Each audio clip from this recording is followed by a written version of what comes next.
Isang magandang at mapagpalang araw po sa inyong lahat, mga minamahal naming tagapakinig. Muli, ako po ang inyong kasama sa isang na namang paglalakbay ng puso. Isang kwentong kukunin tayo sa payapang dalampasigan ng pag-ibig at idadala sa nagngangalit na mga alon ng pagsubok. Sabi nila, ang tiwala raw ay upang isang salamin. Kapag ito'y nabasag, maaari mo pa ring buuin, ngunit hinding-hindi na maibabalik ang dati nitong anyo.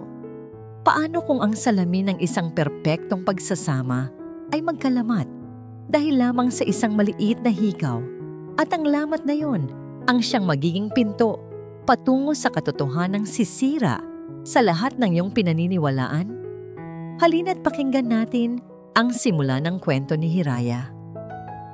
Ang umaga ng linggo sa tahanan ng mga Balderrama ay laging may dalang samyo ng kapayapaan at pagmamahal. Ito ang paniniwala ni Hiraya, Manalastas Balderrama. Ang amoy ng bagong salang na sinangag na may bawang, ang halimuyak ng kapeng barako na paborito ng kanyang asawa, at ang matamis na tawanan ng kanilang dalawang anak. Ito ang mga sangkap na bumubuo sa perpektong mundo na matagal niyang pinangarap at maingat na inalagaan. The best talaga ang umagahan kapag si Mami ang nagluto, sabi ni Dapok, sabay halik sa noo ng asawa. Inayos niya ang kwelyo ng kanyang polo shirt. Ang mamahaling pabango nito ay humalo sa hangin. I love you, Hon. Mauna na ako sa golf course. May meeting lang kami ng ilang board members. Babawi ako sa iyo mamaya. Dinner tayo sa labas. Okay, Hon. Mag-iingat ka. Sagot ni Hiraya na may matamis na ngiti. Pinanood niyang lumabas ng pinto ang kanyang magiting na asawa, ang CEO ng Manalastas Legacy Holdings, ang lalaking nagbigay sa kanya ng lahat. Sa mga mata ng iba, ang buhay niya ay isang fairy tale, isang marangyang bahay, mababait na anak, at isang asawang gwapo, matagumpay, at mapagmahal. Ano pa nga ba ang mahihiling niya?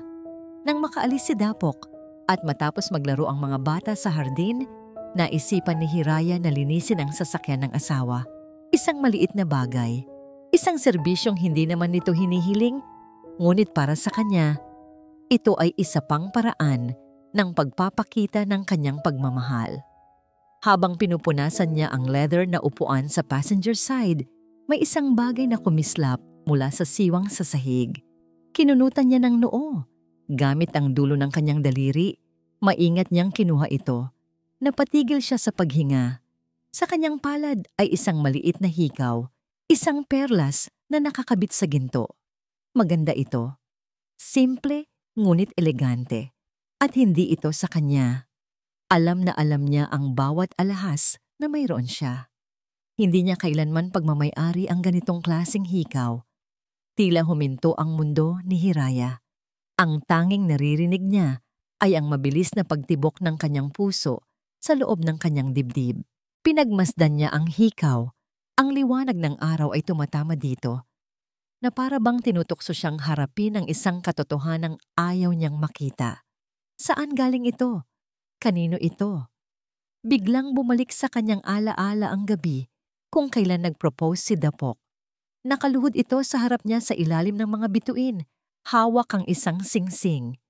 Hinding-hindi kita sasaktan, Hiraya, ang sabi nito noon. Ang mga mata ay puno ng sinseridad. Ikaw ang aking simula at wakas. Pangako. Pangako. Nanginginig ang kanyang kamay habang isinasara niya ang kanyang palad. Ikinukubli ang hikaw. Hindi. Hindi maari. Baka nahulog lang ito ng kliyente ni Dapok, isang babaeng kasosyo sa negosyo. Maraming sumasakay sa sasakyang ito. Huwag kang mag-isip ng masama, Hiraya. Masyado kang mapagmahal sa asawa mo para pagdudahan siya ng ganito. Pilit niyang pinakalma ang sarili. Pumasok siya sa loob ng bahay, umakyat sa kanilang silid, at itinago ang maliit na hikaw sa pinakasulok ng kanyang lalagyan ng alahas. Itinago niya ito na parang isang maruming lihim. Umaasang sa paglipas ng mga oras, Mawawala rin ito sa kanyang isipan na para bang hindi niya ito kailanman natagpuan. Lumipas ang buong araw na balisa si Hiraya. Sinubukan niyang maging normal sa harap ng mga anak, ngunit ang imahe ng hikaw ay paulit-ulit na bumabalik sa kanyang isip. Gabi, katabi na niya sa kama si Dapok na mahimbing nang natutulog. Ang pagod daw sa paglalaro ng golf. Pinagmasdan ni Hiraya ang mukha ng kanyang asawa sa dilim. Ang maamong mukha na minahal niya nang higit pa sa kanyang buhay. Hinaplos niya ito at pilit na iwinaksi ang mga pagdududa. Hanggang sa umilaw ang cellphone ni Dapok na nasa ibabaw ng bedside table. Hindi niya sinasadyang tingnan, ngunit ang liwanag sa madilim na silid ay tila humila sa kanyang mga mata. Isang mensahe ang lumitaw sa screen mula sa isang numerong may pangalang A at nabasa niya ang mga salitang para bang sumaksak sa kanyang puso.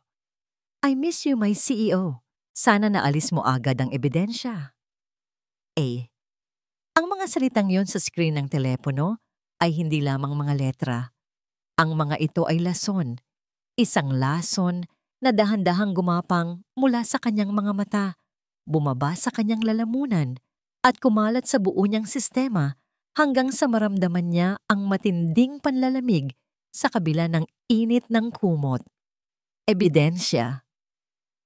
Ang hikaw. Nakatitig lang si Hiraya sa mahimbing na paghinga ni Dapok. Sa dibdib nitong marahang tumataas baba, na para bang walang anumang bumabagabag dito. Ilang minuto siyang hindi gumalaw, tila isang estatwang gawa sa yelo at pagtataksil. Pagkatapos, sa isang iglap, ang panlalamig ay napalitan ng isang nag-aalab na init. Isang galit na hindi niya kailanman naramdaman sa buong buhay niya. Sa kauna-unahang pagkakataon, sa 10 taon nilang pagsasama, ginawa ni Hiraya ang isang bagay na ipinangako niyang hinding-hindi niya gagawin. Dahan-dahan, na parang isang magnanakaw sa sarili niyang pamamahay, inabot niya ang cellphone ni Dapok. Nanginginig ang kanyang mga daliri habang inilalagay niya ang thumbprint ng natutulog na asawa para buksan ito. Bumungad sa kanya ang isang mahabang listahan ng pag-uusap sa ilalim ng pangalang A at binasa niya. Binasa niya ang lahat. Ang bawat mensahe ay isang punyal na bumaon ng mas malalim sa kanyang puso. Hindi lamang ito simpleng landian. Ito ay isang buong mundo na binuo nila sa kanyang likuran. Mga plano para sa mga business trip na naging romantikong getaways, mga mamahaling regalo, mga pangako ng isang kinabukasang hindi siya kasama. At ang pinakamasakit sa lahat ay kung paano nila siya pag-usapan. Siya si ang banal na asawa. Siya ang reyna sa tore na walang alam sa mundo sa labas. Bawat pagmamahal na ibinigay niya, bawat sakripisyo, bawat pag-aaruga, lahat ay naging katatawanan sa kanilang pribadong pag-uusap. Naramdaman niya ang pait na umakyat sa kanyang lalamunan. Gusto niyang sumuka. Sino si A? Habang patuloy siya sa pagbabasa, isang pangalan ang lumitaw sa isa sa mga mensahe, isang pangalan na nagpatigil sa pagtibok ng kanyang puso. Alina. Alina del Mundo. Ang maganda, matalino, at tila napakabait na executive assistant ni Dapok. Biglang nag-flashback sa isip ni Hiraya ang huling Christmas party ng kumpanya. Nilapitan siya ni Alina. Ang mga mata nito ay puno ng paghanga. Napakaswerte po ni Sir Dapok sa inyo, Ma'am Hiraya. You are the perfect wife. Kayong dalawa po ang inspiration naming lahat. Ngumiti pa siya noon. Nagpasalamat sa papuri. Hindi alam na sa likod ng mga ngiting iyon ay isang ahas na naghihintay ng tamang oras para tumuklaw.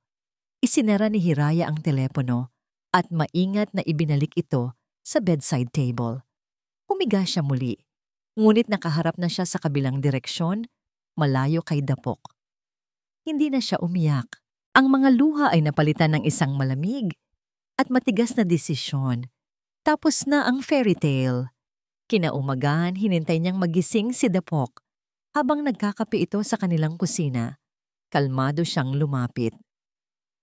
May babae ka ba, Dapok? Tanong niya. Ang boses ay walang emosyon. Natigilan si Dapok. Muntik nang maibuga ang kanyang kape. What? Ano ang klaseng tanong yan, Hiraya? Ang aga-aga. Nakita ko ang text kagabi. Nakita ko ang mga mensahe ninyo ni Alina. Patuloy niya. Ang pagkagulat sa mukha ni Dapok ay mabilis na napalitan ng inis. Pinakialaman mo ang cellphone ko? For God's sake, Hiraya, it was a prank.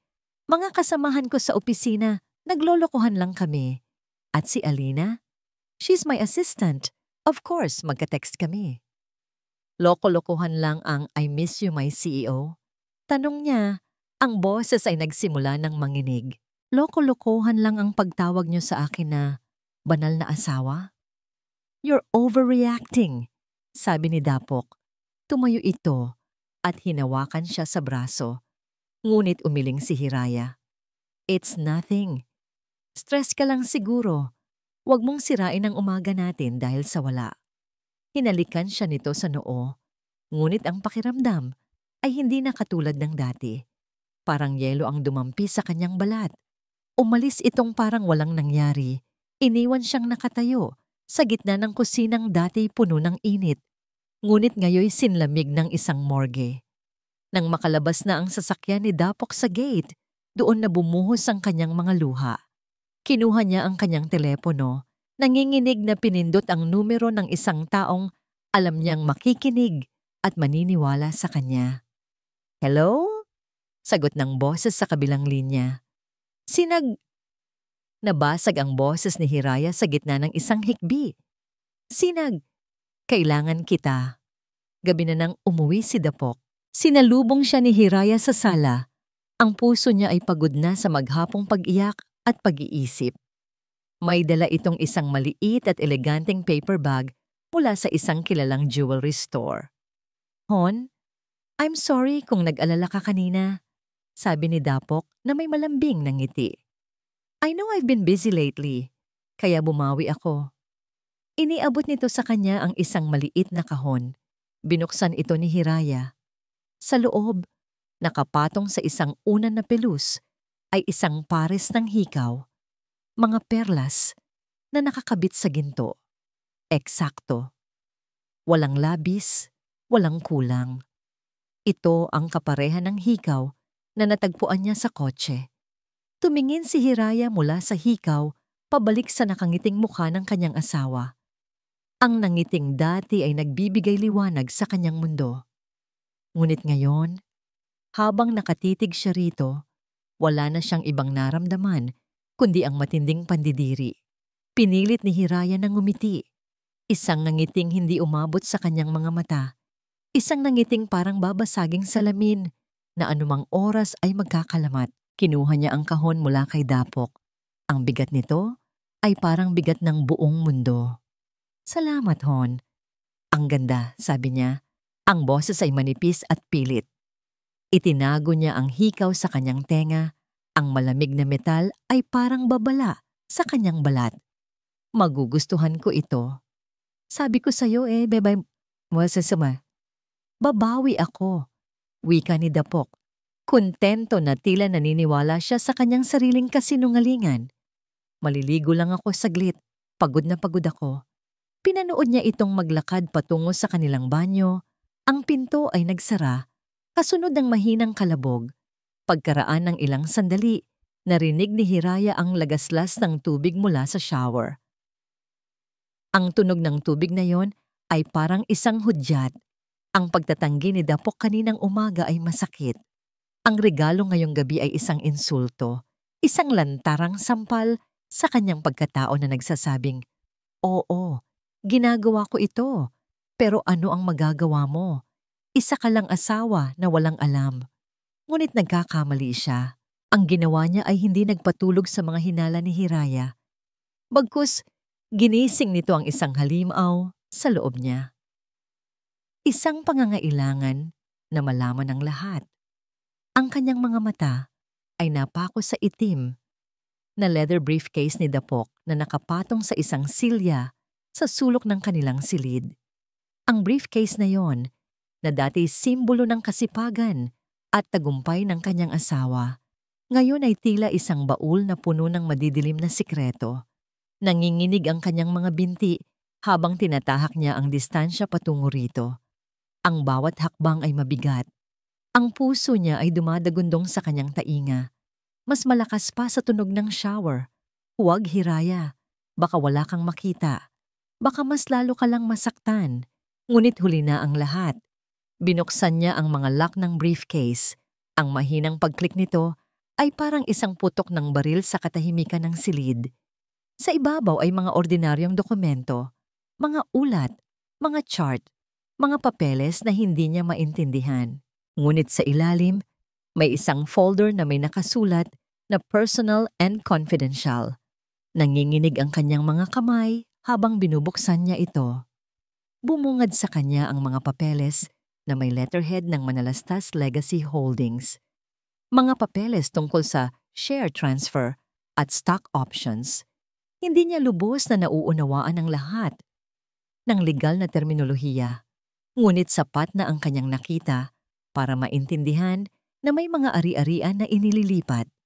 At sa ilalim ng ilang dokumento, nakita niya ang isang pamilyar na pirma sa tabi ng pangalan ni Dapok, Alina Del Mundo, witness. Ang kanyang paghinga ay naging mababaw. Hindi lang ito tungkol sa pambababae. Tungkol din ito sa kumpanyang minana niya mula sa kanyang ama. Ngunit ang pinakamatinding dagok ay hindi pa dumarating. Sa ilalim ng lahat ng papeles na yon, may isa pang dokumento. Isang set ng mga papel na nakakabit sa isang paperclip. Ang unang pahina ay halos blanko, maliban sa mga salitang nakasulat sa gitna na halos magpaguho sa mundo ni Hiraya. Petition for annulment. Ang mga salita ay lumabo sa harap ng kanyang mga mata na pinipigilang lumuha. Petitioner, Dapok Valderrama. Respondent, Hiraya Manalastas Valderrama. Tila isang martilyo ang pumukpok sa kanyang dibdib sa bawat salitang nababasa niya. Nilipat niya sa susunod na pahina, hinahanap ang dahilan, ang paliwanag sa bangungot na ito. At doon niya nakita. Grounds for annulment, irreconcilable differences. Irreconcilable differences. 2 salita na bumura sa 10 taon ng kanilang pagsasama, sa 2 anak na kanilang pinalaki, sa libu-libong umaga na gumising siyang masaya sa tabi nito. Lahat ng yon, binura ng 2 salitang malamig at walang kaluluwa. Ang buong buhay niya ay isang kasinungalingan. Biglang tumigil ang tunog ng tubig mula sa banyo. Nagising si Hiraya sa kanyang pagkakatulala. Isang alon ng adrenaline ang bumuhos sa kanyang sistema. Mabilis, ngunit maingat, niyang ibinalik ang lahat sa folder. Inayos ang mga papel sa eksaktong paraan kung paano niya ito natagpuan. Isinara niya ang briefcase at ibinalik ang mga lock nito sa dati. Tamang-tama. Bumukas ang pinto ng banyo. Lumabas si Dapok. Isang tuwalya ang nakapulupot sa kanyang baywang, ang buhok ay basa pa. Ngumiti ito nang makita siya. Hey! Tapos na ako. Nakatayo lang si Hiraya sa gitna ng silid. Kung may nakatingin sa kanya, iisipin nilang siya ay kalmado. Ngunit sa loob, ang kanyang kaluluwa ay sumisigaw. Pinilit niyang ngumiti. Isang ngiting malamig. Okay, maghahanda na ako para matulog. Sabi niya, ang boses ay steady sa paraang nakakatakot. Lumapit si Dapok at akmang yayakapin siya. Ngunit bahagya siyang umatras. Pagod lang ako. Palusot niya. Walang kamalay-malay. Tumangulang si Dapok at nagpatuloy sa pagbibihis. Nang gabing iyon, hinintay ni Hiraya na makatulog ng mahimbing ang kanyang asawa. Nang sigurado na siyang hindi na ito magigising, kinuha niya ang kanyang cellphone.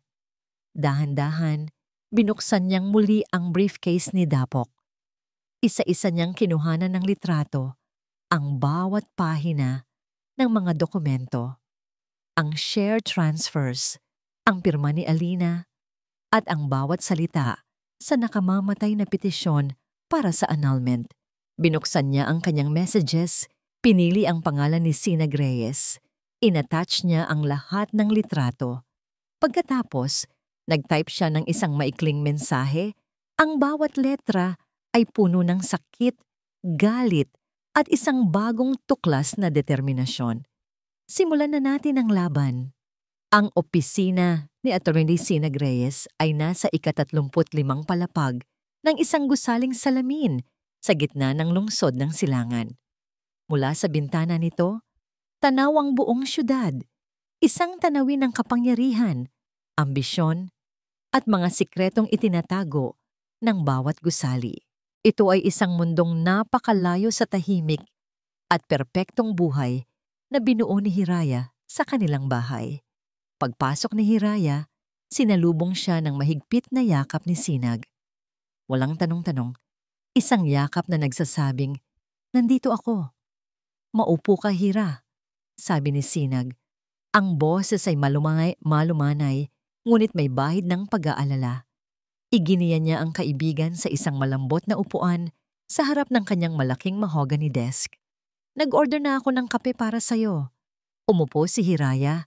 Ang kanyang katawan ay tila pagod na pagod, ngunit ang kanyang mga mata ay gising na gising. Gising sa sakit at galit.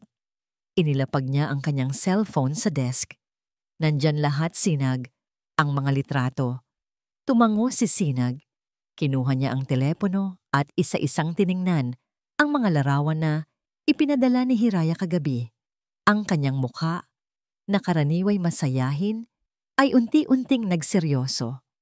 Bawat larawan na kanyang tinitingnan ay nagdaragdag ng isang guhit ng pagkunot sa kanyang noo. Ilang minuto siyang tahimik. Ang tanging maririnig sa opisina ay ang mahinang pag-click habang nililipat niya ang mga litrato. Nang matapos, maingat niyang ibinalik ang telepono sa lamesa. Huminga siya ng malalim. "Okay," simula ni Sinag. Ang boses niya ngayon ay boses na ng isang abogado. Mas malala ito kaysa sa inaakala ko, Hira. "Alam ko," halos pabulong na sagot ni Hiraya. "Hindi lang ito simpleng adultery case," paliwanag ni Sinag habang itinatayo ang kanyang mga daliri. "Una, ang mga mensahe at ang hikaw ay matibay na ebidensya ng relasyon nila. Pero ang mas mabigat ay itong mga dokumento. Ang share transfer agreements ang paglalagay kay Alina bilang witness sa mga transaksyon. Hira, hindi ka lang niya niloloko bilang asawa. Tinatraidor ka niya bilang business partner. May plano silang unti-unting alisin sa'yo ang kontrol sa kumpanya ng pamilya mo." Bawat salita ni Sinag ay parang isang suntok sa sikmura ni Hiraya. Alam na niya ito. Ngunit ang marinig ito ng malakas mula sa isang abogado ay nagbigay dito ng isang nakakatakot na katotohanan. At itong petisyon para sa annulment, dagdag ni Sinag, tila nag-iingat sa kanyang mga salita. "Ito ang pinakatuso sa lahat. Sa ilalim ng prenuptial agreement na pinirmahan ninyo noon, kung mauna siyang mag-file at mapatunayang may irreconcilable differences kayo, malaki ang posibilidad na manatili sa kanya ang pamamahala sa Manalastas Legacy Holdings bilang CEO. Lalo na't siya ang nagpapatakbo nito sa loob ng 10 taon." Doon na nagsimulang gumuho ang natitirang lakas ni Hiraya. "Ang prenup, halos hindi ko na matandaan yon. Ang sabi niya, para lang yon sa proteksyon ng pamilya ko. At ginamit niya yon laban sa'yo." Malungkot na sabi ni Sinag. "Hira, they are trying to strip you of everything. Ang asawa mo, ang kumpanya, at base sa mga nakikita ko, pati na rin ang reputasyon mo. Inihahanda nila ang lahat para palabasin na ikaw ang may problema." Sa wakas, bumigay na si Hiraya. Ang mga luhang pinigilan niya sa loob ng 24 na oras ay bumuhos na parang isang sirang dam. "Naging bulag ako, Sinag." Hikbi niya. Ang kanyang mga balikat ay nanginginig. "Naging tanga ako. Ibinigay ko ang lahat sa kanya. Ang tiwala ko, ang kumpanya ni Papa, Pinagkatiwalaan ko siya. Paano niya nagawa ito sa amin, sa mga anak namin? Lumapit si Sinag at niyakap ang nanginginig na kaibigan. Hinayaan niya itong umiyak. Hinayaan niyang ilabas ang lahat ng sakit. Hindi ka tanga, Hira. Nagmahal ka lang ng buo. Siya ang may problema, hindi ikaw. Nang medyo kumalma na si Hiraya, hinawakan ni Sinag ang kanyang mga kamay. Ang mga mata ng abogado ay puno ng determinasyon. Makinig ka sa akin, Hiraya. Oo, mahirap ang sitwasyon. Oo, mukhang dehado tayo sa ngayon. Pero hindi pa tapos ang laban. Lalaban tayo. Hinding-hindi ko hahayaang makuha nila ang dapat na sayo. Tumango si Hiraya. Pinupunasan ng kanyang mga luha. Ang pag-asa ay tila isang malayong bituin. Ngunit ang determinasyon sa boses ng kanyang kaibigan ay nagbigay sa kanya ng kaunting liwanag. Pero paano? Tanong niya. Nasa kanila ang lahat ng alas. Tumayo si Sinag at naglakad-lakad sa kanyang opisina. Tila malalim ang iniisip. Huminto siya sa harap ng bintana, nakatingin sa malawak na syudad. Pagkatapos ng ilang sandali, humarap siyang muli kay Hiraya. May bagong kislap sa kanyang mga mata. May isang bagay pa tayong pwedeng tingnan, sabi niya. Noong namatay si Tito, bukod sa will, may mga iniwan ba siyang ibang personal na dokumento sa'yo? Isang safety deposit box marahil o isang bilin? Nag-isip si Hiraya. May isang safety deposit box sa bangko, sabi ni Papa. Para lang daw sa akin, hindi ko pa yun binubuksan mula noong nawala siya. Isang maliit na ngiti ang sumilay sa labi ni Sinag. Isang daw mangiting tila nakakita ng siwang sa pader na akala nila'y solidong bato. Puntahan natin yun bukas, sabi ni Sinag. Kilala ko si Tito. Isa siyang matalinong negosyante. Hindi niya basta-basta ipagkakatiwala ang lahat sa isang tao nang walang panigurado. Baka may huling baraha siyang inihanda para sa'yo.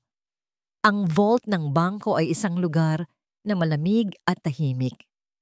Ang bawat tunog, ang pag-ikot ng susi, ang pag-click ng lock, ang mahinang pag-usad ng mabigat na pintuan ay tila mas malakas sa loob ng silid na yon. Para kay Hiraya, ang katahimikan ay nakakabingi at ang lamig ay tila tumatagos hanggang sa kanyang mga buto. Isang matandang bank manager ang magalang na gumabay sa kanila ni Sinag patungo sa isang pader na puno ng mga metal na kahon na may iba't ibang laki. Itinuro niya ang isa sa gitna. Ito po ang safety deposit box na nakapangalan sa inyo, Mrs. Valderrama, na inihanda pa ng yumaong Don Ricardo Manalastas. Ginamit ng manager ang kanyang master key at pagkatapos ay iniabot kay Hiraya ang isang mas maliit na susi na nakuha niya mula sa kanyang pitaka. Ang susing iyon na 10 taon na niyang hindi nagagalaw ay nanginginig sa kanyang kamay. Sa tulong ni Sinag, naipasok niya ito sa lock. Isang huling pag-ikot at bumukas ang pinto ng maliit na compartment.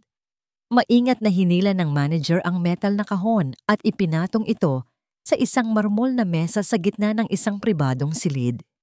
Pagkatapos ay magalang itong nagpaalam, "Iwan ko na po muna kayo." Naiwan silang dalawa ni Sinag, nakatitig sa kahon na parang ito ang sagot sa lahat ng kanilang mga panalangin o ang kumpirmasyon ng kanilang pinakamatinding takot. Handa ka na ba? Mahinang tanong ni Sinag. Tumango si Hiraya, bagamat hindi siya sigurado. Dahan-dahan niyang itinaas ang takip ng kahon. Sa loob, walang mga alahas o salapi. Isang bagay lang ang laman nito. Isang makapal at lumang Manila envelope na selyado pa. Nakasulat sa labas, sa sulat kamay ng kanyang ama, ang mga salitang, "Para sa aking nag-iisang Hiraya." Kinuha niya ang sobre. Ang papel ay bahagyang naninilaw na sa katagalan. Mayroong bigat dito, hindi lang bigat sa pisikal, kundi bigat ng kasaysayan, ng pagmamahal at ng mga huling salita. Inabot niya ito kay Sinag. "Ikaw na ang tumingin, please. Hindi ko yata kaya. Tumango si Sinag at maingat na binuksan ang sobre. Inilabas niya ang isang makapal na dokumento na tila legal na papel at isang mas maliit na nakatuping sulat. Inuna niyang basahin ang legal na dokumento. Sa una, tahimik lang si Sinag. Ang kanyang mga mata ay mabilis na gumagalaw. Binabasa ang bawat linya, bawat sugnay. Ngunit habang tumatagal, nanlaki ang kanyang mga mata. Napahawak siya sa mesa para suportahan ang sarili. Ano yan, Sinag? Hindi na makapaghintay na tanong ni Hiraya. Tumingin si Sinag sa kanya. Ang muka ay pinaghalong pagkamangha at hindi makapaniwalang tuwa. Hira, hindi ako makapaniwala. Ang papa mo, he was a genius, a damn genius. Ano ang ibig mong sabihin?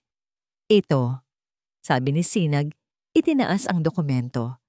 Ito ay isang secret trust fund agreement. Isang pondo na itinatag ng papa mo bago siya pumanaw. At alam mo kung ano ang laman ng pondo? Huminto siya saglit na para bang inihahanda si Hiraya sa balita. 51% of Manalastas Legacy Holdings voting shares. Napatakip ng bibig si Hiraya. 51%? Pero paano? Nakalagay dito na ang pondo ay mananatiling dormant at hindi maaaring galawin ni numan.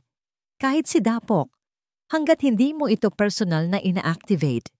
Paliwanag ni Sinag, ang boses ay puno ng excitement. At mayroon lang 2 kondisyon para ma-activate mo ito. Una, kung may malinaw na banta sa iyong pinansyal na seguridad. O pangalawa, kung mayroong matinding pagtataksil mula sa iyong asawa. Hira, this is it. Ito ang huling barahan niya. Ito ang pananggalang na iniwan niya para sa'yo. Napaupo si Hiraya sa isang silya. Tila nawalan ng lakas ang kanyang mga tuhod. 51%. Ang controlling stake, ang kapangyarihan, nasa kanya pala sa buong panahon na ito. Pagkatapos, kinuha ni Sinag ang nakatuping sulat. Ito, para sa'yo ito. Inabot niya ito kay Hiraya. Nanginginig ang mga kamay ni Hiraya habang binubuksan niya ang sulat. Ang bawat salita ay sulat kamay ng kanyang ama. Aking Hiraya, aking nag-iisang perlas. Kung binabasa mo ito, nangangahulugan na dumating na ang araw na kinatatakutan ko. Ang araw na kailangan mo ng proteksyon na hindi ko na maibibigay ng personal. Alam kong mahal mo si Dapok. Nakita ko kung paano nagliwanag ang iyong mundo nang dumating siya. At wala akong ibang hinangad kundi ang iyong kaligayahan. Ngunit ang isang ama ay laging nag-aalala. Nakita ko ang apoy sa kanyang mga mata. Isang apoy na maaaring magbigay init, ngunit maaari ring manunog. Sana ay mali ang aking kutob. Sana ay hindi mo na kailangang basahin ang sulat na ito. Ngunit kung sakali, itong pondo ang aking huling pananggalang para sa iyo at sa iyong mga anak. Ito ang iyong kapangyarihan. Gamitin mo ito para protektahan ang iyong sarili at ang pamanang iniwan ko para sa iyo. Huwag kang matakot. Mas matapang ka kaysa sa iyong inaakala. Nagmamahal, Papa. Habang binabasa ni Hiraya ang sulat, ang mga luhang pumatak sa papel ay hindi na luha ng sakit at kawalan ng pag-asa. Ang mga ito ay luha ng pasasalamat. Pasasalamat sa isang amang kahit sa kabilang buhay ay patuloy siyang pinoprotektahan. Ang bigat sa kanyang dibdib ay tila gumaan, napalitan ng isang bagong apoy. Isang apoy ng determinasyon. Muli niyang binasa ang sulat. At sa pagkakataong ito, napansin niya ang isang huling pangungusap sa ibaba, na tila isinulat bilang isang afterthought. Ang tinta ay medyo kumalat. Anak, mag-ingat ka kay Dapok, pero mas mag-ingat ka sa mga taong nasa paligid niya. Hindi lahat ng kumikinang ay ginto. Ang mga huling salita sa sulat ng kanyang ama ay umalingaongaw sa isip ni Hiraya na parang isang sirang plaka. Hindi lahat ng kumikinang ay ginto. Noon, ang tingin niya sa babala ay tungkol lamang sa panlabas na anyo ni Dapok. Ngunit ngayon, habang hawak niya ang kapangyarihan ng 51% pag-aari, naramdaman niyang mas malalim pa ang kahulugan nito. Ang panganib ay hindi lamang si Dapok. Ito ay ang taong nasa paligid niya, ang taong nasa likod ng lahat, si Alina Del Mundo. Kinabukasan, sa war room nila, ang opisina ni Sinag, inilatag ni Hiraya ang kanyang bagong misyon. Kailangan nating alamin ang lahat tungkol sa kanya, Sinag. Hindi lang ang pangalan niya o kung saan siya nag-aral. Kailangan nating halungkatin ang buong pagkatao niya. Gamit ang pondo mula sa trust na ka-activate lang, kumuha si Sinag ng pinakamagaling na private investigator sa bansa. He's the best, Hira. Kung may itinatago si Alina, mahahanap niya, sabi ni Sinag. Lumipas ang ilang araw, dumating ang unang ulat mula sa investigador. At ito ay perpekto. Masyadong perpekto. Ayon sa report, si Alina Del Mundo ay isang modelong mamamayan, basa ni Sinag mula sa folder. Top of her class, mula elementarya hanggang kolehiyo. Stellar performance sa lahat ng dati niyang trabaho. Walang criminal record, walang utang, malinis na malinis ang social media profile. Kung titingnan mo ito, Hira, para siyang isang santo. Sumandal si Hiraya sa upuan. Isang buntong hininga ng pagkadismaya ang kumawala sa kanya. Imposible. Walang taong ganito kaperpekto. Baka naman nadala lang talaga siya ni Dapok, Hira. Mungkahin ni Sinag. Baka pera lang talaga ang habol niya. Maybe we should focus our energy on Dapok's assets. Umiling si Hiraya. Ang mga mata ay nakapikit habang inaalala ang sulat kamay ng kanyang ama. Hindi, Sinag. Sabi ni Papa, mas mag-ingat ka sa mga taong nasa paligid niya. May nararamdaman akong mali. May kulang dito. Tumingin siya sa investigador na kasama nila sa meeting. Gusto kong baguhin ang direksyon ng investigasyon, matatag na sabi ni Hiraya. Huwag niyo nang tingnan si Alina. Sa halip, tingnan ninyo ang pamilya niya, ang nakaraan nila.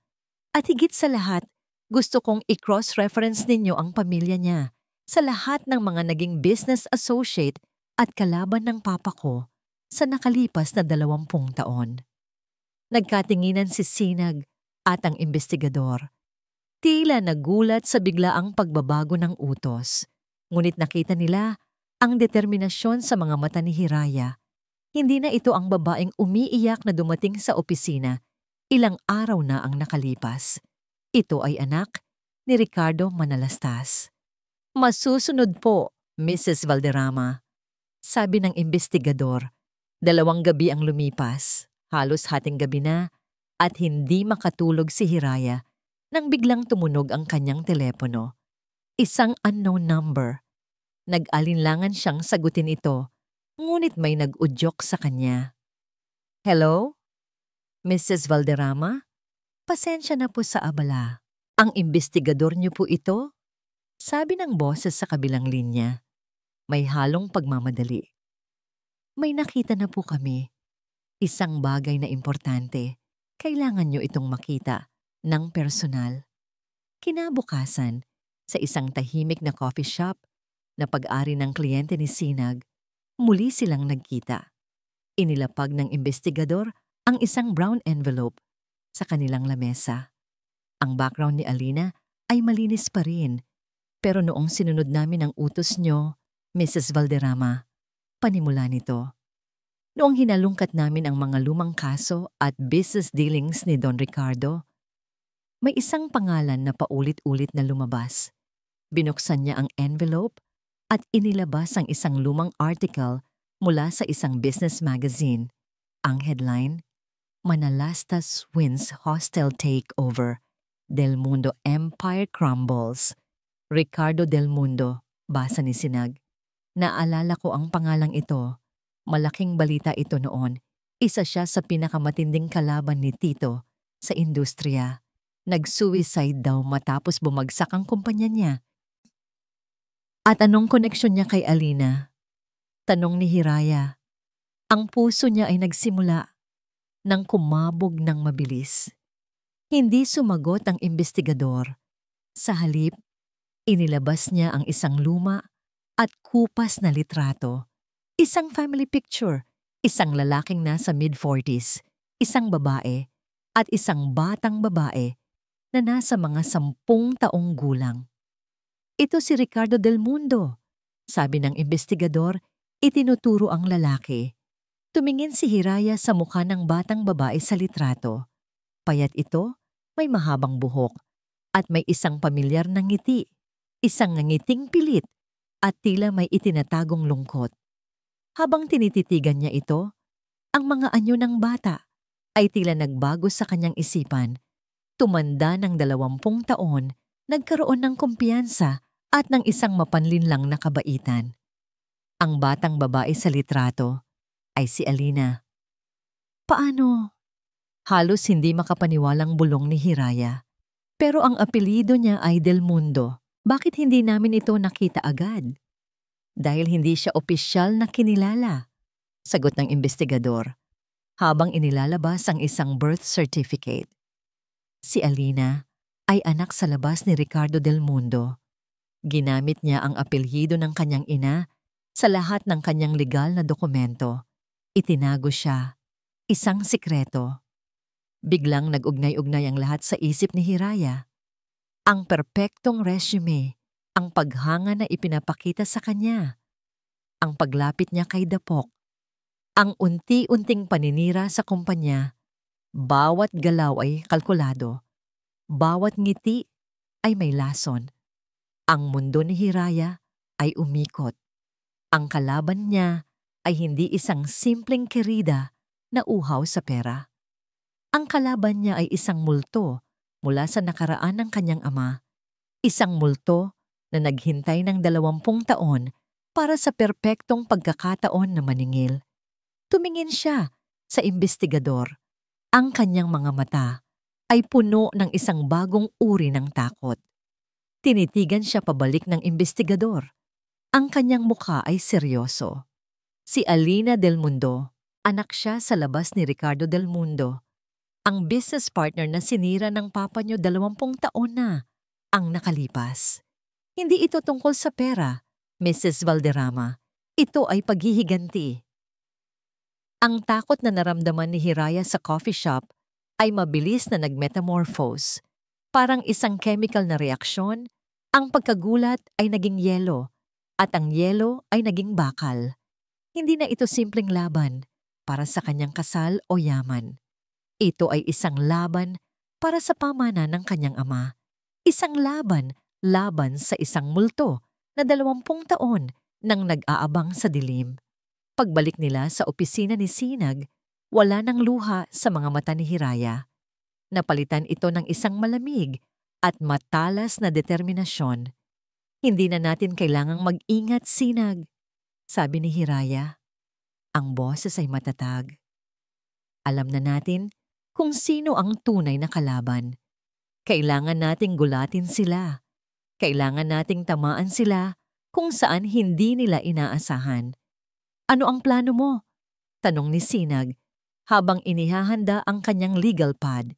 Ang kapangyarihan ko ay nasa 51%, sabi ni Hiraya. Gagamitin natin yan. Gusto kong mag-request ng isang full, comprehensive and independent audit sa lahat ng finances ng Manalastas Legacy Holdings sa nakalipas na 5 taon. Ngumiti si Sinag. Isang power move. Gusto ko yan. Hindi nila malalaman na alam na natin ang tungkol sa paghihiganti. Aakalain nilang ito ay ganti lang ng isang nasasaktang asawa. Eksakto. Pagpapatibay ni Hiraya, hayaan mo silang isipin na emosyon ang nagpapatakbo sa akin. Hayaan mo silang maliitin ako. Iyon ang magiging pinakamalaki nilang pagkakamali.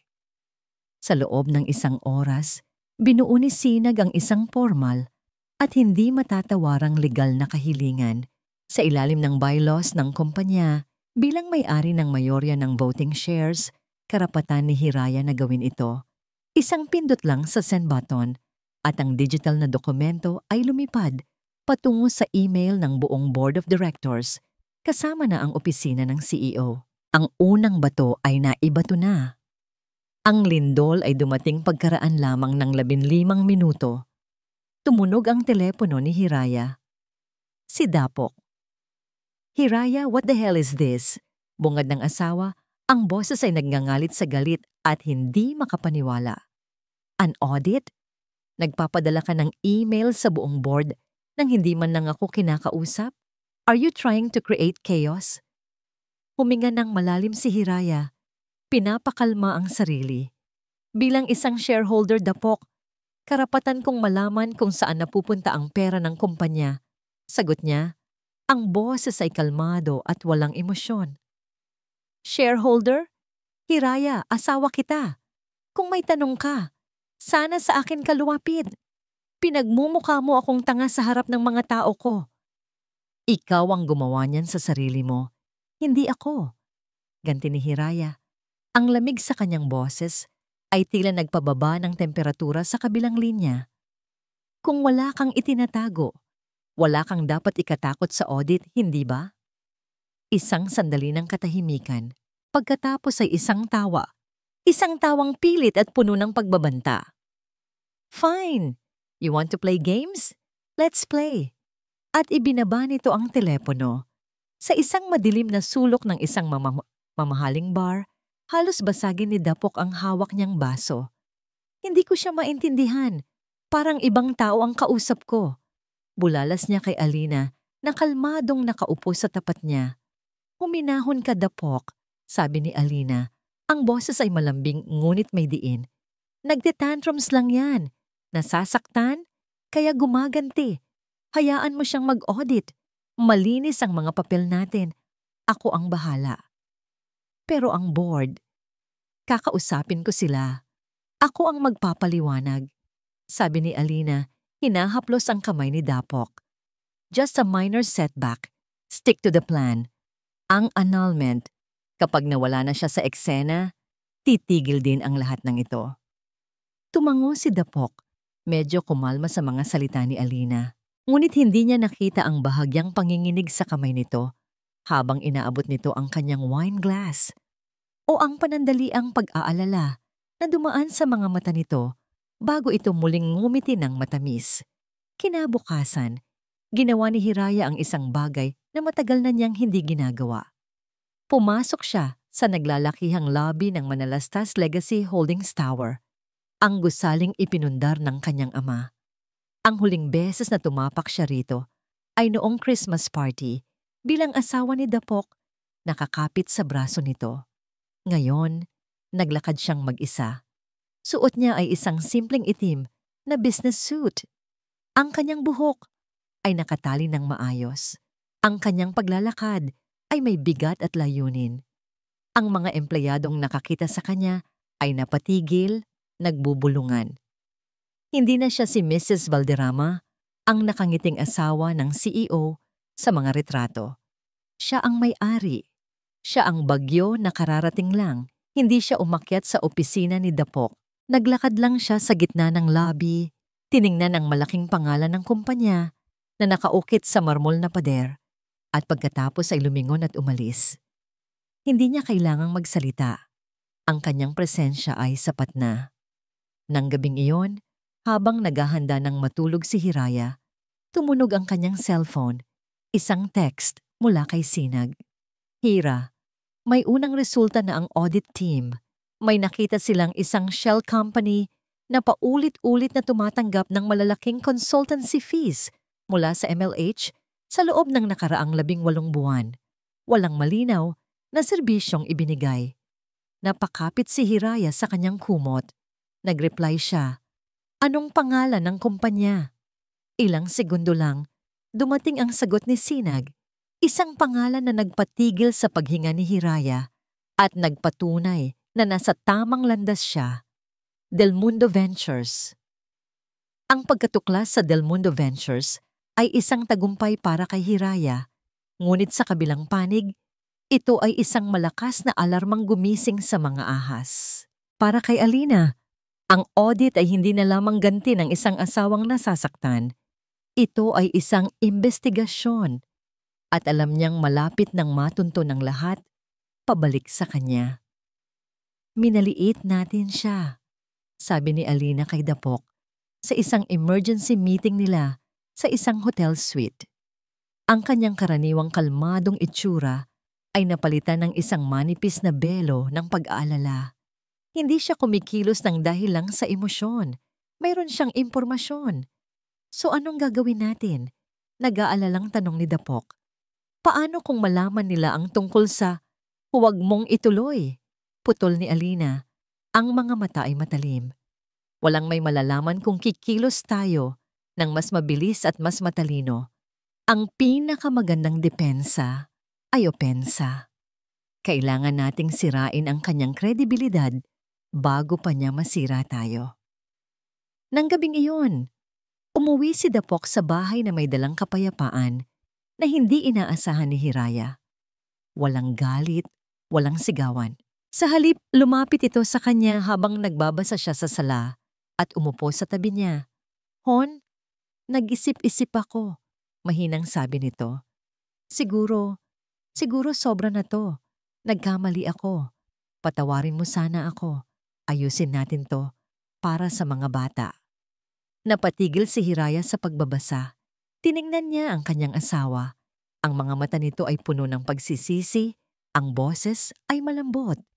Isang perpektong pag-arte. Kung ito ay nangyari isang linggo na ang nakalipas, marahil ay niyakap na niya ito at umiyak. Ngunit ngayon, ang tanging naramdaman niya ay panlalamig. Isang bitag. Pagod na ako, Dapok. Matututulog na ako. Sabi niya, tumayo at iniwan ito sa sala. Alam niyang habang nagpapakita ito ng pekeng pagsisisi, may isang patibong na inihahanda para sa kanya sa dilim. Hindi siya nagkamali. Kinabukasan, habang nag-aalmusal, nakatanggap siya ng isang email. Galing ito sa Legal Department ng Manalastas Legacy Holdings. Ang subject, Urgent. Notice of Internal Investigation regarding the Manalastas Foundation for Children. Binuksan niya ang email at ang kanyang mundo ay tila gumuho. Nakasaad sa sulat na siya, bilang tagapamahala ng charity foundation ng kumpanya, ay iniimbestigahan para sa malversation and misappropriation of funds. May mga nakalakip na dokumento, mga bank transfer, mga resibo, mga withdrawal slip, na lahat ay nagpapakita na naglabas siya ng malaking halaga ng pera mula sa pondo ng foundation patungo sa isang personal na offshore account. Hindi totoo to, pabulong niyang sabi. Ang mga pirma sa dokumento ay kamukhang-kamukha ng sa kanya. Ang mga transaksyon ay perpektong na dokumento. Isang obra maestra ng panloloko. Bago pa man niya matawagan si Sinag, nagsimula nang mag-ring ang kanyang telepono. Isang kaibigan mula sa alta sosyedad. Hiraya, darling, ano itong nababasa ko sa isang sikat na gossip blog? Sinasabi nilang ninakawan mo raw ang sarili mong charity? Sabihin mong hindi totoo. Sunod-sunod na mensahe, sunod-sunod na tawag. Sa loob lamang ng isang oras, ang kanyang pangalan, ang pangalang dinala niya nang may dangal sa loob ng maraming taon, ay dinudungisan at winawasak sa buong internet. Ang imahe ng perpektong asawa, ang mapagkalingang ina, ang pilantropo, lahat ay binubura at pinapalitan ng imahe ng isang magnanakaw. Dali-dali siyang nagpunta sa opisina ni Sinag. Nadatnan niya itong palinga-linga, nakatingin sa mga kopya ng dokumentong ipinadala ni Hiraya. Hira, this is bad, sabi ni Sinag. Ang boses ay puno ng pag-aalala. This is a very sophisticated frame-up.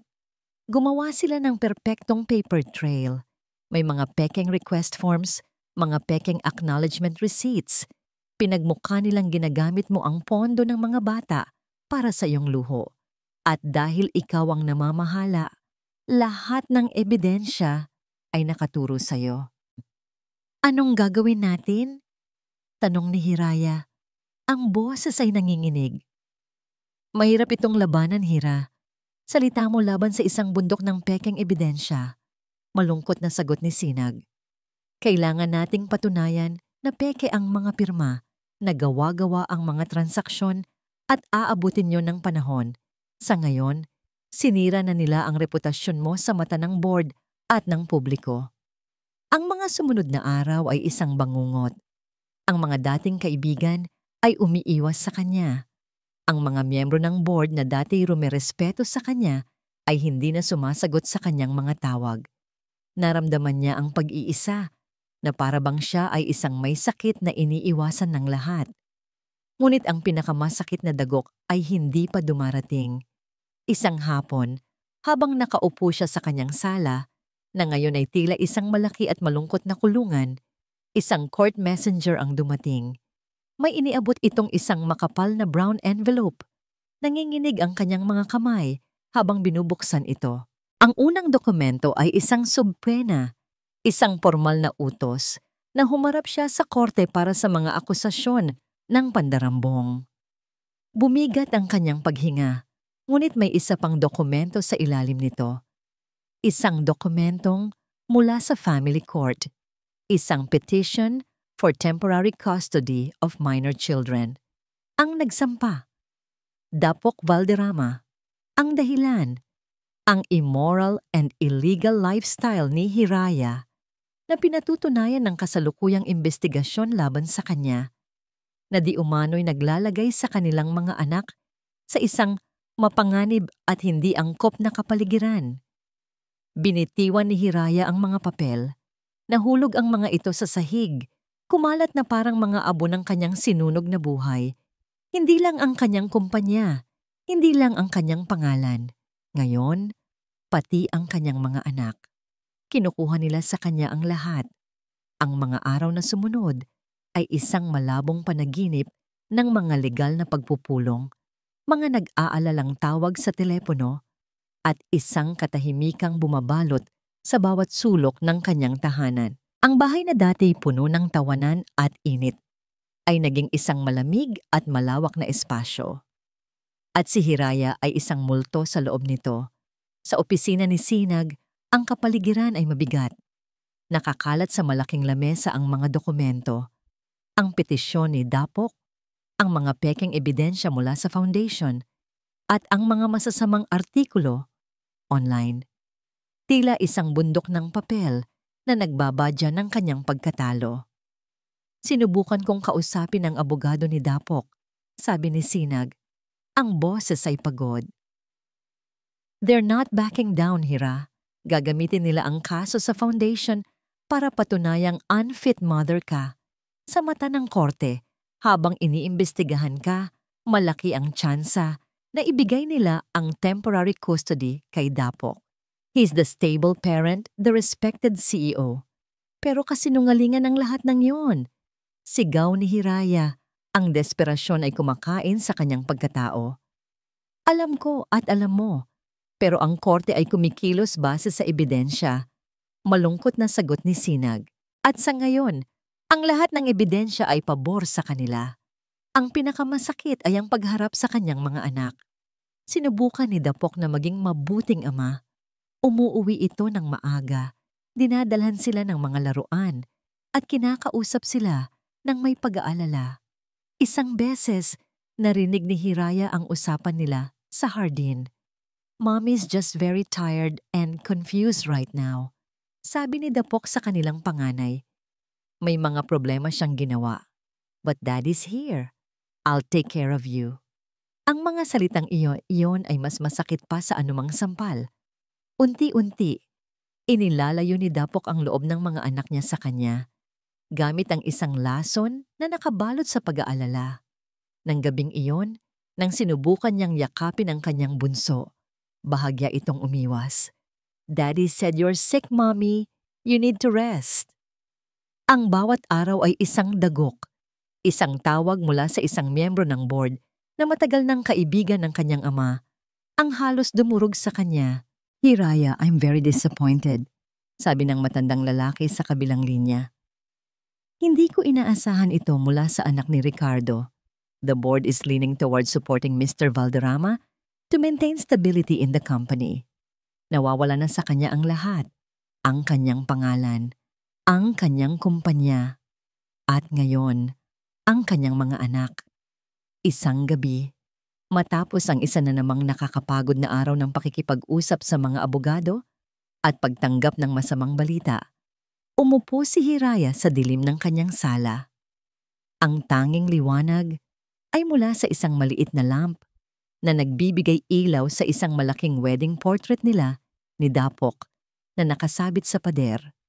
Pinagmasdan niya ang larawan, ang masayang mag-asawa na nakangiti sa kamera. Sino ang babaeng iyon? Ang babaeng puno ng pangarap at walang muwang na tiwala. Tila isang estranghero. Ang buhay na yon ay parang pag-aari ng ibang tao. Napatingin siya sa kanyang refleksyon sa salamin sa tapat niya. Isang babaeng pagod na may madilim na bilog sa ilalim ng mga mata, ang buhok ay magulo. Ang determinasyong naramdaman niya noong una ay unti-unting nauupos, napapalitan ng isang malawak na karagatan ng pagkabigo. "Natalo na ako." Iyon ang paulit-ulit na sinasabi ng isang boses sa kanyang isip. Tapos na ang laban. Nanalo na sila. Sa gitna ng kanyang pagluluksa, bigla niyang naalala ang isang bagay. Tumayo siya at parang isang taong naglalakad habang natutulog. Umakyat siya sa kanyang silid. Binuksan niya ang kanyang jewelry box, hindi para sa mga alahas, kundi para sa isang bagay na itinago niya sa ilalim nito. Ang sulat ng kanyang ama.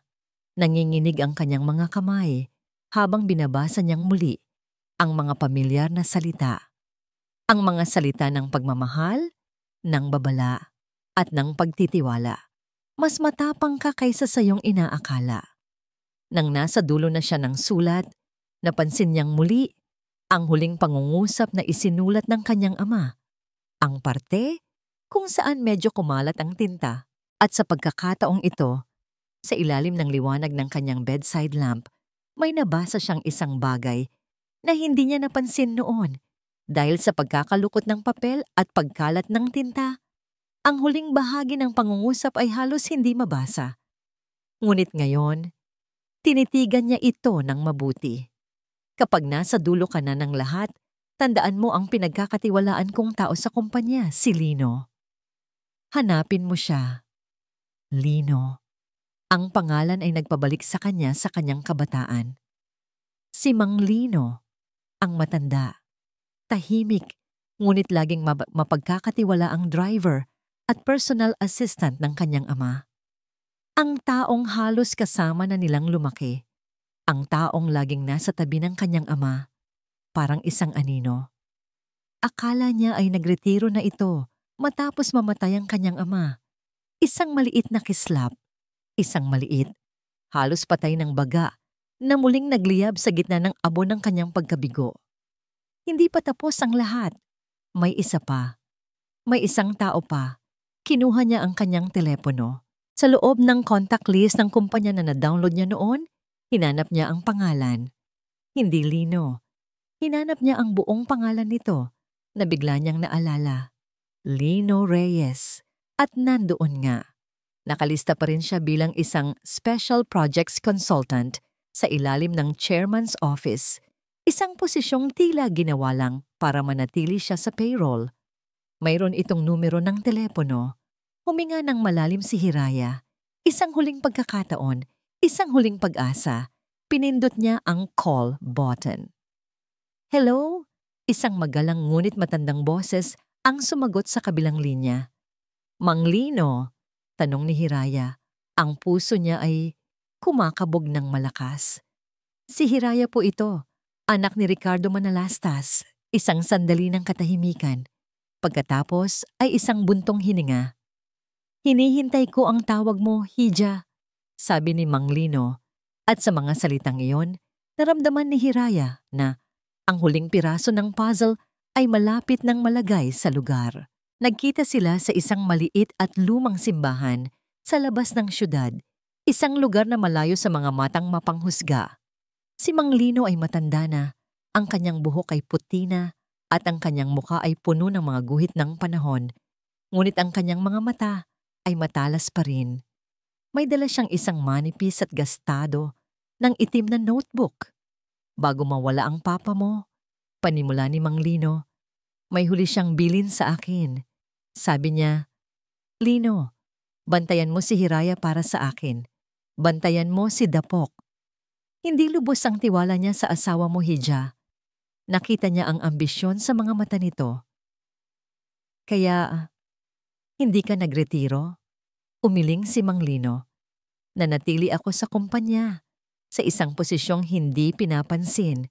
Mula sa malayo, nagmasid ako at isinulat ko ang lahat." Binuksan niya ang itim na notebook. Ang bawat pahina ay puno ng sulat kamay na mga tala. Mga petsa, mga oras, mga lugar, mga pangalan. Lahat ng mga overtime ni Sir Dapok na hindi sa opisina ginawa. Lahat ng mga business trip na kasama niya si Miss Del Mundo. Ang mga lihim na pagpupulong nila sa mga abogado at accountant. Lahat ng mga kahina-hinalang transaksyon na ipinagawa niya. Nandito lahat, Hija, sa loob ng 10 taon. Inabot niya ang notebook kay Hiraya. Ito ang huling baraha, ang sandatang ibinigay sa kanya ng kanyang ama, na inihatid ng pinakatapat nitong alagad. Hindi na ito salita laban sa ebidensya. Ito ay ebidensya laban sa kanilang mga kasinungalingan. Kinabukasan, ang Manalastas Legacy Holdings boardroom ay puno ng tensyon. Pinatawag ni Dapok ang isang emergency meeting. Ang agenda, isang vote of no confidence laban kay Hiraya Manalastas bilang miyembro ng board at tagapamahala ng foundation, batay sa mga seryosong akusasyon laban sa kanya. Ito na ang huling hakbang para tuluyan siyang alisin sa eksena. Umupo si Dapok sa dulo ng lamesa, sa upuan ng CEO. Ang kanyang muka ay nagpapakita ng pekeng pag-aalala. Si Alina ay nakaupo sa kanyang tabi, ang larawan ng isang mahusay at tapat na assistant. Ang mga miyembro ng board ay nakaupo ng tahimik, ang kanilang mga muka ay hindi mabasa. Pagkatapos ay bumukas ang pinto. Pumasok si Hiraya, kasama si Sinag. Nagulat ang lahat. Hindi nila inaasahan ang kanyang pagdating. "What are you doing here, Hiraya?" tanong ni Dapok. Hindi maitago ang inis. "This is a closed-door meeting." "I'm still a member of this board," kalmadong sagot ni Hiraya, habang umuupo sa bakanting silya sa kabilang dulo ng lamesa, diretsong nakatingin sa kanyang asawa. "At bilang may-ari ng mayorya ng voting shares ng kumpanyang ito, I believe my presence is required." Isang alon ng bulungan ang dumaan sa silid. Hindi pa opisyal na inaanunsyo ni Hiraya ang tungkol sa trust fund, at ang kanyang deklarasyon ay isang bomba. "Shall we begin, Mr. Valderrama?" Sabi ni Hiraya. Ang boses ay matatag. Walang magawa. Sinimulan ni Dapok ang pagpupulong. Isa-isa niyang iprinisenta ang mga ebidensya laban kay Hiraya. Ang mga pekeng dokumento ng pagnanakaw sa foundation, ang mga artikulo online. Nagpinta siya ng isang larawan ng isang asawang pabaya at gahaman. Dahil dito, pagtatapos ni Dapok, para sa kapakanan at katatagan ng ating kumpanya, hinihiling ko sa board na bumoto para alisin si Mrs. Valderrama sa kanyang mga posisyon. Nang matapos siya, tumayo si Hiraya. Ang lahat ng mata ay nasa kanya. "Salamat, Mr. Valderrama, sa iyong presentasyon." Simula niya, may bahid ng sarkasmo. "Ngayon, kung papayagan ninyo ako, nais kong magpresenta ng sarili kong mga ebidensya." Inilabas ni Sinag ang isang projector. Ang unang slide ay isang kopya ng Secret Trust Fund Agreement na malinaw na nagpapakita ng 51% ownership ni Hiraya. Nanlaki ang mga mata ng mga board members. "Una sa lahat," sabi ni Hiraya, Nais kong linawin na ako ang may-ari ng kumpanyang ito. Hindi si Mr. Valderrama.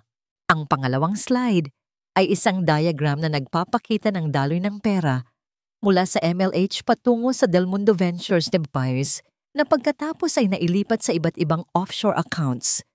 Ang perang nawawala sa kumpanya ay hindi napunta sa akin. Napunta ito dito. Namutla si Dapok. Tumingin siya kay Alina, na nanatiling walang emosyon, ngunit ang mahigpit na pagkakahawak sa kanyang ballpen ay nagpapakita ng kanyang tensyon. Maaring sabihin ninyo na wala akong kinalaman sa Del Mundo Ventures Batuman Ventures, patuloy ni Hiraya. Pero paano kung sabihin ko sa inyo na ang may-ari ng Del Mundo Ventures ay ang mismong executive assistant ng ating CEO, si Miss Alina Del Mundo. Isang malakas na bulungan ang pumuno sa silid. At bakit niya ito gagawin? Tanong ni Hiraya. Ang kanyang mga mata ay diretsong nakatitig kay Alina. Dahil ang tunay niyang pangalan ay hindi lang Alina. Siya si Alina Del Mundo. Ang anak sa labas ni Ricardo Del Mundo, ang taong sinira ng kumpanyang ito, 20 taon na ang nakalipas. Ito ay hindi pagnanakaw. Ito ay paghihiganti. Ang maskara ni Alina ay tuluyan ng nabasag. Ang pagkagulat at galit ay kitang-kita sa kanyang mukha.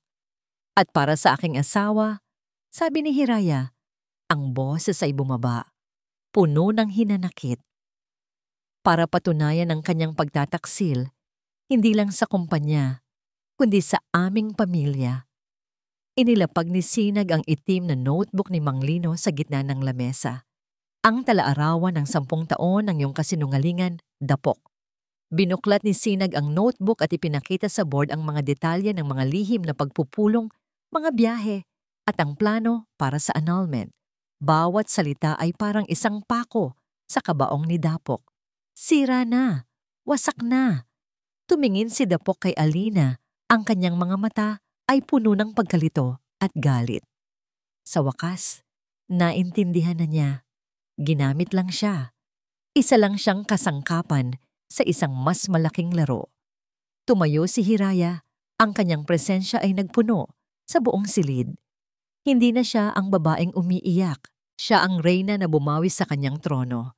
Bilang may-ari ng mayorya ng kumpanyang ito, sabi niya, ang boses ay malakas at malinaw. I call for a vote of no confidence against CEO Dapok Valderrama. At hinihiling ko sa security na i-escort si Miss Del Mundo palabas ng gusaling ito habang hinihintay natin ang pagdating ng mga awtoridad. Ang mga sumunod na sandali sa boardroom ay isang mabilis at kontroladong kaguluhan. Ang boto ng board na ngayon ay nasa panig na ni Hiraya ay naging mabilis at nagkakaisa, unanimous.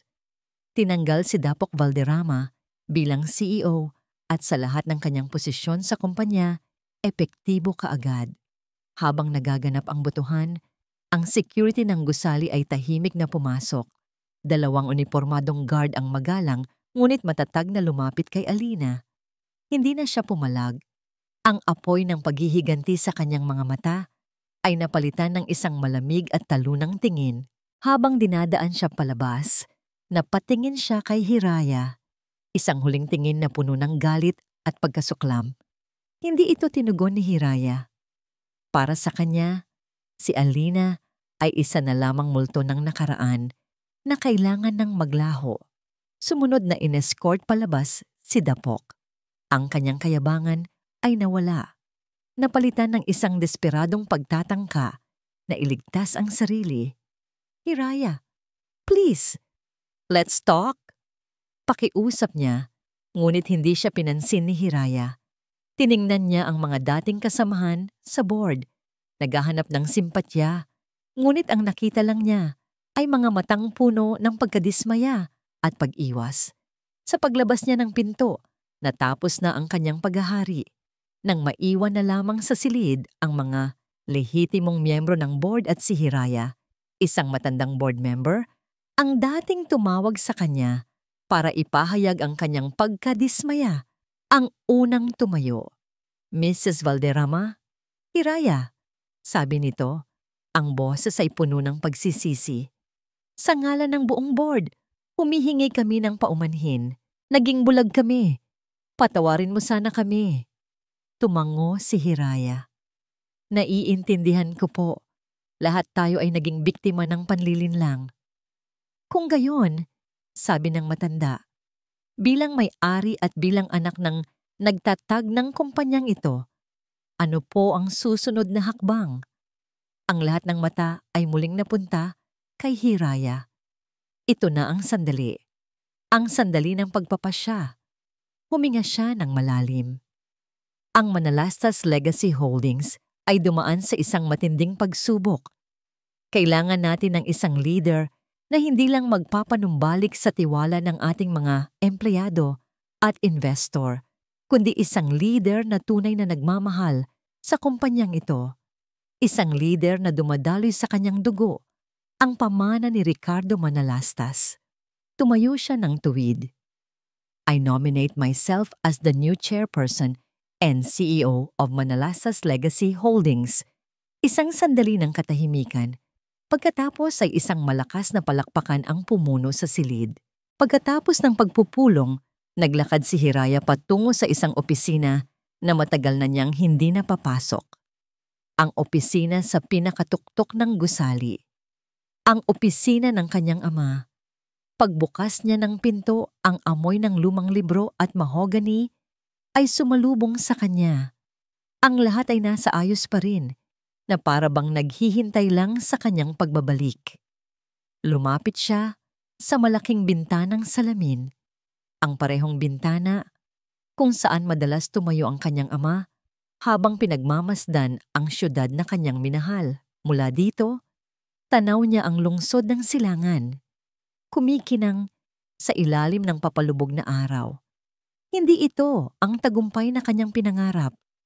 Dumating ito na may kasamang sakit, luha, at pagtataksil. Ngunit habang nakatayo siya roon, naramdaman niya ang isang kapayapaan na matagal nang nawala. Isang pakiramdam ng pagiging buo. Kinagabihan, umuwi siya sa isang bahay na iba na ang pakiramdam. Sinalubong siya ng kanyang mga anak. Sa tulong ng isang child psychologist na inirekomenda ni Sinag, sinimulan niyang ipaliwanag ang lahat sa paraang maiintindihan nila. Si Daddy po ay nagkasakit. Paliwanag niya habang yakap-yakap ang mga ito sa kama. Hindi sa katawan, kundi dito, sabi niya, sabay turo sa kanyang puso. Kailangan niya munang magpagaling ng mag-isa. Pero kahit anong mangyari, mahal na mahal namin kayo. At hinding-hindi kayo pababayaan ni Mommy. Ang takot sa mga mata ng kanyang mga anak ay napalitan ng pag-unawa. Sa gabing iyon, natulog silang magkakasama at sa kauna-unahang pagkakataon sa loob ng maraming linggo, nakatulog si Hiraya ng mahimbing. Kinabukasan, sa kanyang unang araw bilang CEO, ipinatawag niya ang lahat ng department heads. Habang nagsasalita siya sa harap nila, hindi na siya ang asawa ng dating CEO. Ang boses niya ay may awtoridad. Ang kanyang mga plano ay malinaw. At ang kanyang paningin ay nakatuon sa hinaharap. Nakuha niya ang kanilang respeto, hindi dahil sa kanyang pangalan, kundi dahil sa kanyang lakas. Nang pauwi na siya, may iniabot sa kanya ang kanyang bagong sekretarya. Isang sulat, galing sa abogado ni Dapok, na ngayon ay nasa kulungan na at nahaharap sa maraming kaso. Itinabi niya ang sulat. Hindi pa siya handang basahin ito. Isang hakbang sa bawat pagkakataon. Pag-uwi niya, sa halip na maupo sa madilim na sala, lumabas siya sa balkonahe. Ang hangin ng gabi ay sariwa. Ang mga bituin ay kumikinang. Huminga siya ng malalim. Isang hininga ng kalayaan. Lumipas ang 6 na buwan. Ang dating bagyo ay isa na lamang alaala at ang Manalastas Legacy Holdings sa ilalim ng pamumuno ni Hiraya ay hindi lang nakabangon, ito ay lumago. Ang kanyang estilo ng pamumuno na pinagsamang talino sa negosyo na minana niya sa kanyang ama at isang pusong may malasakit para sa kanyang mga empleyado ay nagdulot ng isang bagong panahon ng kasaganaan at tiwala sa kumpanya. Naging pamilyar na tanawin ang mga montage ng kanyang bagong buhay, mga seryosong pagpupulong sa boardroom kung saan ang kanyang opinyon ay batas, mga pagbisita sa mga planta kung saan kilala niya ang mga manggagawa sa kanilang pangalan, mga hapon ng pagtawa sa parke kasama ang kanyang mga anak, malayo sa anino ng nakaraan. Unti-unti, binubuo niyang muli ang kanyang mundo, hindi base sa isang fairy tale, kundi sa isang matibay na pundasyon ng katotohanan at pagpapahalaga sa sarili. Isang umaga, habang nagkakape siya sa kanyang paboritong kapihan, payapa, ang lugar na naging saksi sa marami niyang pag-iyak at pagpapasya, naalala niya ang sulat na matagal nang nakatago sa kanyang bag, ang sulat mula kay Dapok. Inilabas niya ito. Sa pagkakataong ito, wala nang takot o galit. Mayroon na lamang isang tahimik na kuryosidad. Pinuksan niya ito at binasa. Hiraya, walang sapat na salita para sabihin kung gaano ako nagsisisi. Nabulag ako, hindi lang sa ambisyon, kundi sa kayabangan. Akala ko, mas matalino ako sa lahat. Akala ko, kaya kong makuha ang lahat ng gusto ko nang walang kahihinatnan. Sa huli, nawala sa akin ang dalawang bagay na hindi kayang bilhin ng pera, ang respeto sa sarili at ang pamilyang minsan ay naging akin. Ginamit ako ni Alina. Pero hinayaan kong gamitin niya ako dahil iyon din ang gusto ng madilim na parte ng aking puso. Patawarin mo ako, hindi para sa akin, kundi para sa'yo, para gumaan ang puso mo. Maging masaya ka, karapat-dapat ka roon. Dapok tinupi ni Hiraya ang sulat. Hindi siya umiyak, wala na ring galit. Mayroon na lamang isang pakiramdam ng pagtanggap. Napatawad na niya ito, hindi dahil sa sulat, kundi dahil sa paglipas ng panahon at sa paghilom ng kanyang mga sugat. Ngunit ang pagpapatawad ay hindi nangangahulugan ng paglimot. Iniwan niya ang sulat sa ibabaw ng lamesa, sa tabi ng kanyang basyong tasa ng kape. Isang huling piraso ng nakaraan na handa na niyang iwan. Tumayo siya at naglakad palabas ng kapihan, humaharap sa isang bagong araw. Ang huling eksena ng kwento ay hindi naganap sa isang marangyang pagdiriwang o sa isang dramatikong paghaharap. Ito ay naganap sa isang tahimik na umaga. Ilang sandali, bago sumikat ang araw, nakatayo si Hiraya sa balkonahe ng opisina ng kanyang ama, ang kanyang opisina. Suot niya ay isang simpleng bestida. Ang kanyang buhok ay hinahayaang ihipan ng malamig na hangin ng umaga. Sa kanyang kamay, hawak niya ang isang lumang litrato ng kanyang ama. Nakangiti. Mula sa kanyang kinalalagyan, kitang-kita niya ang unti-unting pagliwanag ng lungsod ng silangan.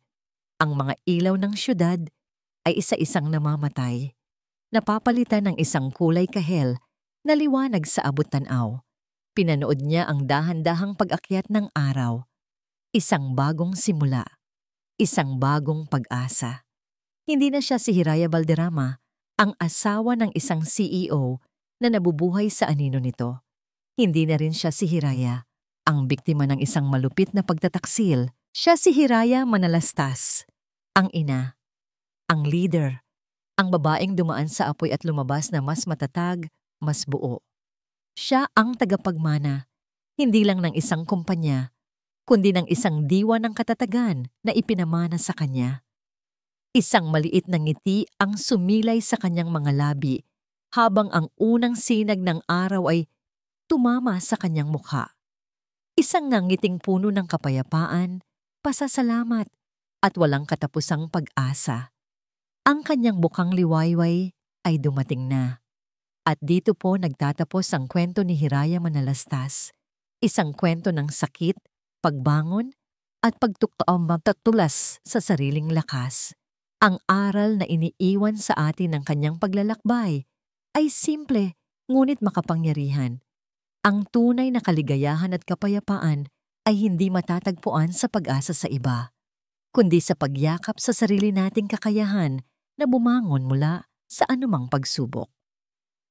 Ang bawat sugat, gaano man kalalim, ay maaaring maging simbolo ng ating katatagan. At ang bawat pagtatapos, gaano man kasakit, ay laging simula ng isang bagong bukang liwayway. Maraming salamat po sa inyong walang sawang pagsubaybay sa kwentong ito. Naway napulutan ninyo ito ng inspirasyon. Ano po ang masasabi ninyo sa kwento ni Hiraya?